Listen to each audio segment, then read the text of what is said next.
ई के। हम अभी अभी बताए थे, देखिए ये कोण बी बराबर कोण पी बराबर किसके हो गया, कोण ई के।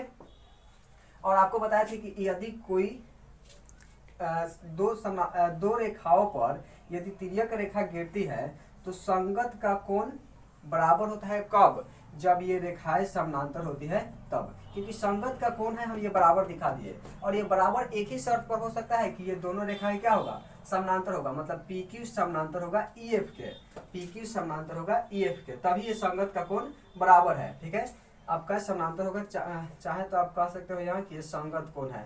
ठीक है, संगत कोण से, और संगत कोण बराबर होती है कब, जब रेखाएं समानांतर होती है तब। ठीक है, तो ये आपका कौन हो गया, पी क्यू समानांतर हो गया ई एफ के। और समानांतर का मतलब अभी हम प्रमेय 6.1 पढ़ करके आ चुके हैं कि किसी त्रिभुज के एक भुजा के समांतर खींची गई रेखा अन्य दो भुजाओं को समान अनुपात में विभाजित करती है। तो किसी त्रिभुज के, चलिए डी ई एफ के, एक भुजा ई एफ के समांतर ये पी क्यू रेखा हो गया, तो अन्य दो भुजाओं डी ई और डी एफ को समान अनुपात में विभाजित करेगा, मतलब dp बटा de और dq बटा df। ठीक है, तो देखिए यहाँ फेल्स करने से dp बटा de बराबर dq बटा df, dp बटा de और dq बटा df। ये हम छोटा वाला यहाँ से आता है dp भुजा लिए और पूरा बड़ा वाला de, फिर dq छोटा वाला और पूरा बड़ा वाला df, ये समानुपाती होगा। ठीक है, क्योंकि थेल्स पढ़ने से ये रेखाएं समानांतर है। अब आपको पता है कि dp किसके बराबर है, तो dp बराबर है ab के, तो हम dp के जगह पर क्या रख दिए ab, और नीचे de था तो de।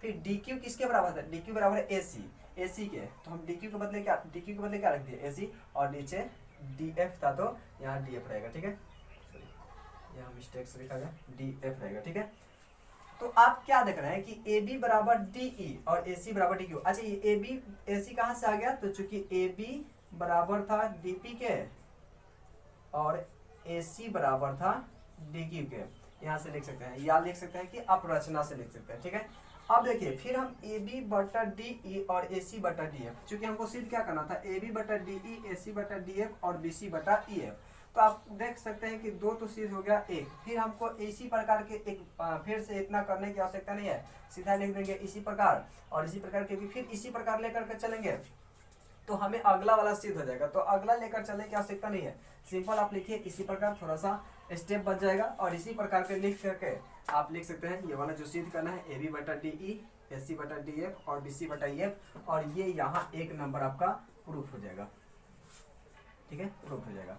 दूसरा, इसमें हमको ये भी सिद्ध करना था कि ये दोनों जो त्रिभुज है ABC और DEF है, ये समरूप होना चाहिए। ठीक है, तो समरूपता का या तो दोनों कोण बराबर होना चाहिए, या दोनों सभी भुजाएं समानुपातिक होना चाहिए। इस प्रकार से आप समरूप दिखा सकते हैं। तो देखिए समरूपता हम कैसे दिखाएंगे, मान लीजिए हम समरूप दिखाएंगे ये दोनों त्रिभुज को क्या दिखाएंगे, समरूप।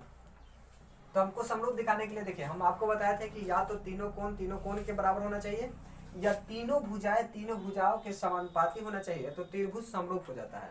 तो आप देख सकते हैं यहाँ कि तीनों भुजा के समानुपाती दिख ही रहा है, तो इसलिए हम कह सकते हैं इसको हम एस, क्योंकि तीनों भुजा के समानुपाती है। देखिए बराबर होता है तो सर्वांगसम कहलाता है। ठीक है, और सभी सर्वांगसम समरूप होते हैं, लेकिन यहाँ बराबर नहीं है, समानुपाती है, तो यह समानुपाती से केवल समरूप कह सकते हैं। एस समरूपता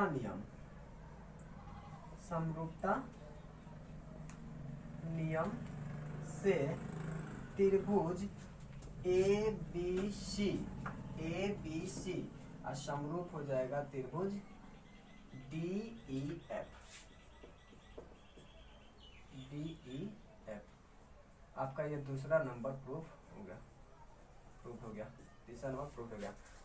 तो आई होप कि आपको ये समझ में आया होगा, और इसको आप अच्छा से देख करके ये नोट्स बना करके ले जाइएगा। आपको मैट्रिक एग्जाम में बहुत बार पूछा गया है। ठीक है, थोड़ा सा हम इसको स्टेप एक बार फिर से बता देते हैं।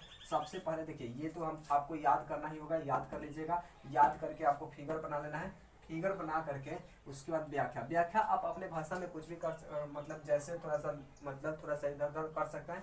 लेकिन अपने भाषा में देने का कोशिश कीजिएगा, ठीक है। उसके बाद आपका दिया गया है, तो दिया गया है संगत कोण बराबर बोल दिया है वो त्रिभुज के दो त्रिभुजों में संगत कोण बराबर है, ये पहले ही बोल दिया वो। तो संगत कोण मतलब ए डी के, बी ई के और सी एफ के बराबर है, और इसकी भुजाएं समानुपाती है, ये सिद्ध करना है। और सिद्ध करना भुजाएं समानुपाती मतलब संगत ए बी डी ई के, बी सी ई एफ के और ए सी डी एफ के, ये भुजाएं समानुपाती है। बस आपको रचना क्या करना है कि जितना बड़ा ए बी है उतना ही डी पी लेना है, जितना बड़ा ए सी है उतना ही डी क्यू लेना है, और पी से क्यू को मिला दीजिएगा, ठीक है। तो मिला करके पहला स्टेप, अब यहाँ से देखिए स्टेप यहाँ से स्टार्ट होता है। पहला स्टेप आपको यही टारगेट रहना चाहिए कि ये वाला त्रिभुज और ये वाला त्रिभुज सर्वांगसम दिखाइए। सर्वांगसम दिखाइएगा तो इसका ये कोण इस कोण के बराबर हो जाएगा, क्योंकि ये वाला कोण इसके बराबर है, मतलब ये वाला कोण इसके बराबर हो जाएगा, और ये कोण बराबर हो गया, मतलब ये कोण बराबर होता है, ये संगत का कोण बन रहा है। कौन सा कोण बन रहा है? संगत का कोण। और संगत का कोण तभी बराबर होता है जब ये रेखा है समानांतर होता है, और समानांतर होता है तो आपको याद आ जाएगा कि जब किसी त्रिभुज में एक भुजा के समानांतर खींची गई रेखा जो होता है वो अन्य दो भुजाओं को समानांतर विभाजित करता है, मतलब ये वाला विभाजित करेगा, और विभाजित करेगा तो आपका वहाँ चेंज कर दीजिएगा, तो आ जाएगा आपका आंसर। तो thank you watching this video. अगर आपको अच्छा लगे तो लाइक शेयर एंड सब्सक्राइब जरूर करें, ताकि हम ऐसे ही वीडियो आपको लिए लेकर आते रहें।